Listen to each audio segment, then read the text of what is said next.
السلام عليكم ولا فامي. هذه قصة أخينا تونسي متغرب، عنده برشا متغرب سيدي، قال لك أخوي نحب نتهنى ونحب نلقى امرأة.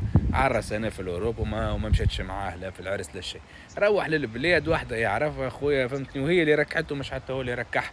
طاح بها سيدي وقتها هو في البلاد، ونحطك كتبق الورد نغسل لك نعمل لك ندير لك، المهم عرس بيا وهزني. عمل لك عرس بها وجابها، ويمكن يبقى أكبر غلطة، ثم بنات يثمر فيهم وفما بنات ما يثمرش فيهم يجيبهم من البلاد. جابها في البلاد، هو ساعة حب يتعقرب عليها، حب يخليها في الدار وما يخرجهاش على خاطر عنده فهمتني سامع قصص قديمة من جماعة فهمتني اللي يجيبوهم من البلاد.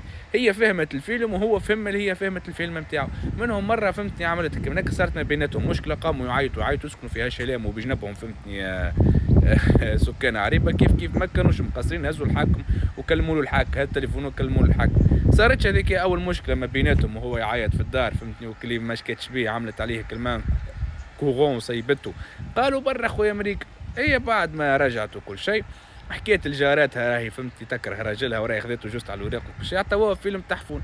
قال لها هو نهار اللي يجيك استنى فهمتني نهار السبت ولا حكي هو بلعه قنوت، وقوم عيط وطيح في الدار، واحنا تو نكلموا الحاكم وتم العمليه.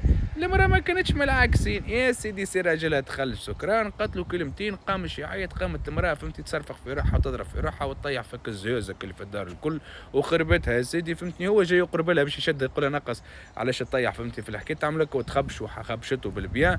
لين جاء الحاكم قامت تحت في القاعه ربعتهم وتبكي ضربني هو انا راك شفتوه كيف زرق لي عيني، هو زاد قرب لي هو واني خبشت خاطر ندافع على نفسي. المهم سي المعلم يلقى روحه مشنقل ما تحشيت له فهمتني البنانه. هي انا مشيت جابت صاحبها من البلاد ولا مش عارف العلم ولا فاش تعمل. هو مسكين انا فكله وريقات وقاعد يحارب، قال شنو هو فهمتني عامل عنف مع الزوجه نتاعو، وفي فرنسا ولات ممنوع كي تعنف في الزوجه نتاعك يفك لك وريقك. جابها لفرنسا ورق لها، عملت هكا كيف اتو نكتو في وريقاته برا خويا السلام عليكم وكاو.